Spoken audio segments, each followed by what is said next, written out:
256 San Miguel Street. Ito na nga. Tao po. Tao po. Mukhang wala naman tao dito. Nasa kayong tao dito. Tao po. Trespassing na. Kung trespassing, papasok ako dito. Dito yung apartment na sinabi sa akin eh. Sakto. Bukas pala yung pinto eh.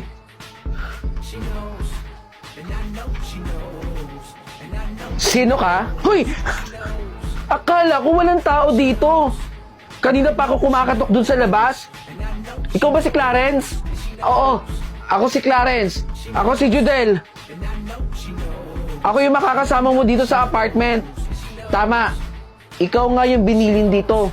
Judel nga yung pangalan nun. Dito ako pinadala kaya pumasok na ako. Tama naman yung address dito eh. Tsaka bakit hindi ka sumasagot kanina? May ginawa lang kasi ako eh. Saan dito yung mga kwarto? Sige, tara. Papasyal kita din sa mga kwarto. Kanina pa ako kumakatok eh. Bali dito yung mga magiging kwarto natin. Oh, eto pala eh. May isang kwarto pa pala dito eh. Papasok na ako ha. Saglit! Huwag kang pumasok dyan. Kabilin-bilin na ng may-ari na walang kahit sinong pwedeng pumasok dyan. Tatlo naman yan eh. Pwede tayong mamili, di ba? Oo nga. 3 yung kwarto. Pero 2 lang yung pinapagamit sa atin. Sumunod na lang tayo sa may-ari. Okay, sige. Hindi na ako papasok dyan. Saan ba kasi yung kwarto ko? Dito. Dito yung magiging kwarto mo. Okay. Magpahinga ka na. Judel. Hello, ma. Ayo po. Nakarating na po ako dito sa apartment. Nasa kwarto na po ako. Magpapahinga na nga po ako eh. Nakausap ko na po si Clarence. Sabado-linggo na lang po ako uwi dyan, ma. Okay po. Ingat po kayo dyan, ma. Bye po. Bakit parang may nag-CR dun? Ganda naman to eh. Ginagamit ko naman talaga to. Hoy! Sino ka? Hindi ako sinuka. Ako si Clarence. Ano Clarence pinagsasabi mo? Bakit ka tumatawa? Napagtripan ka na naman. Mahilig man trip mga multo dito. Naalala mo, kinuwento yung sa'yo yung kwarto na hindi mo pwedeng pasukin. Kasi doon nagpakamatay yung multo. Kaya bawal ka pumasok doon. Mahilig talaga man trip yun ng mga bago dito. Kaya nga walang tumatagal eh. Ako lang. Tara na nga. Doon tayo sa kwarto mo. Ay, naku po. Kanina pa kita inaantay, Judel. Ma, nasaan ka na? Nasusunog yung bahay. Nak, ano nangyayari dito? Bakit nasusunog yung bahay natin? Ha? Ang sabi po may sumabog daw pong gasol sa kusina eh. Nandun po si Joshua. Tulang! Tulang! Bumbero! Ma, anong gagawin natin? Si Joshua, tulungan niyo kami. Ay, ito po. Mani po. Ibibigay ko nga sana kay Joshua to eh. Ito kasi yung inaantay niyang regalo ko para sa kanya. Kaso, wala na siya. Ma, pwede mo namang ibigay sa akin yan eh. Anak mo rin naman po ako, di ba? Oo, anak. Naiintindihan ko. Pero sa ngayon, pwede bang ilagay ko muna sa kabaong ni Joshua to? Sige po.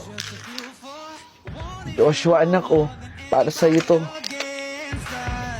Opo, paantay lang po yung kape, opo. Ano na po bang lead?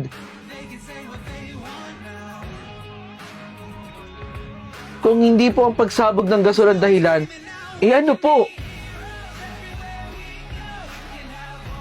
Sinadya?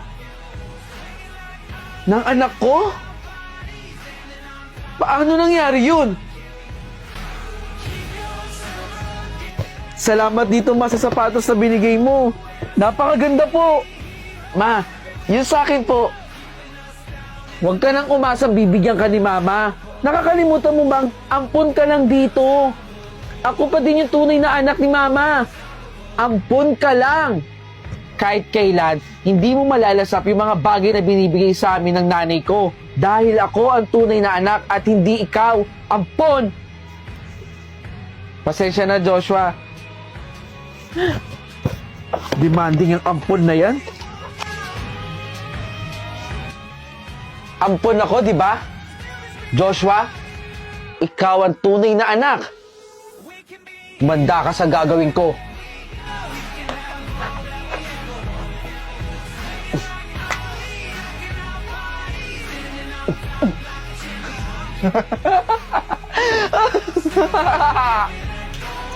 Sakay na dito sa likod. Mabuti na lang sir at nabuta kita dito. Ang dami nag-aabang doon eh. Wala yon. Basta alam po nakakatulong ako sa kapwa ko. Sige na.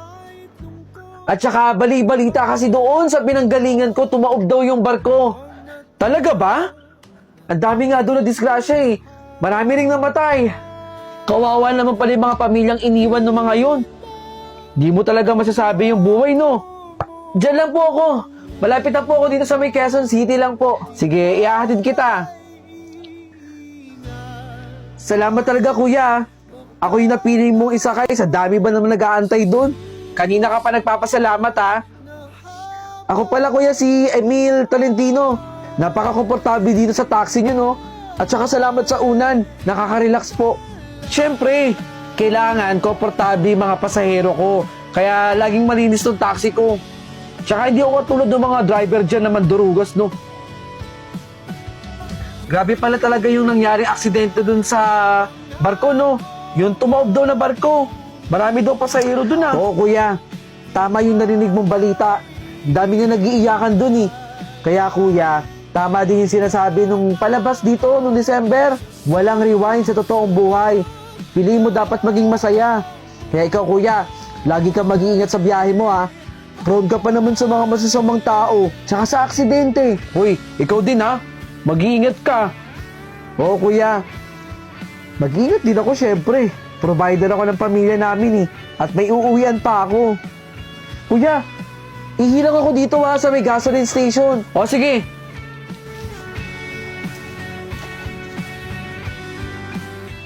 Ay, kuya, buti nantay mo ako. Kala ko iniwan mo na ako, eh. Bakit naman kita iiwanan? Para naman akong tanga nun. Kuya, taxi! May taxi dito. Uy, kuya, baka pwede naman pasakay kami. Kanina pa kami nag-aantay dito, eh. Di mo ba nakikita? May pasahero ako dito. Pasahero? Eh, kuya, wala ka naman pasahero, eh.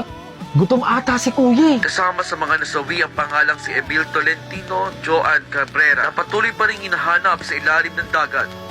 Emil Tolentino? Boto niyo po ako, ha? De Guzman po for President. Ako po si De La Cruz. Kumakandidato po ako bilang presidente ng Student Council. Sana po ay iboto po ninyo ako. Wow, De La Cruz! Hanggang dito ba naman? Sa Student Council election, kakalabanin mo ko? Ang lakas talaga ng loob mo, no? Well, tignan na lang natin kung sino ang mananalo sa atin. Alam ko naman na ako ang iboboto ng mga estudyante dito at hindi ikaw. Sige na, De La Cruz. Abangan na lang natin ang resulta sa huli. Ay, De Guzman po for President. Boto niyo po ako, ha? De La Cruz po. De La Cruz Pag ako po ang for binoto President. ninyo, lahat po ng estudyante dito ay mabibigyan po ng regalo mula po sa akin. Hindi naman po kaya ni De La Cruz kung ano yung mga kaya po naming ibigay. Kaya, sisiguraduhin po natin na bawat classroom dito ay may electric fan. Isa po yan sa magiging project ni De Guzman. Kaya De La Cruz iboto niyo po. po ako bilang Pangulo. De Guzman po for President. Mas magaling si De La Cruz kumpara kay De Guzman. Ang bait-bait kayo ni De La Cruz kumpara dyan. Payo lang po, wag po kayong naniniwala kay De La Salamat Cruz. Kasi po, mahirap lang po si De La Cruz. At yung pondo ng Student Council, baka kunin niya. Doon niya kunin yung panggasto sa bahay nila. Kaya kahit ano po, wag niyo na pong pakikinggan si De La Cruz. De Guzman lang po, bilang presidente. Asahan po ninyo. Umayos ka, De La Cruz. Salamat po, Salamat po sa suporta. Ang nakakuha ng mataas na boto ay walang iba kundi si De Guzman. Congratulations! Yes! Salamat po! Salamat po! Sabi ko sa'yo, De La Cruz, ako ang mananalo bilang presidente. Sandali lang po, katahimikan. Disqualified po pala si De Guzman dahil sa kanyang ginawa. Ang tunay na presidente ay si De La Cruz. Salamat po! Ako na yung pangulo ng Student Council!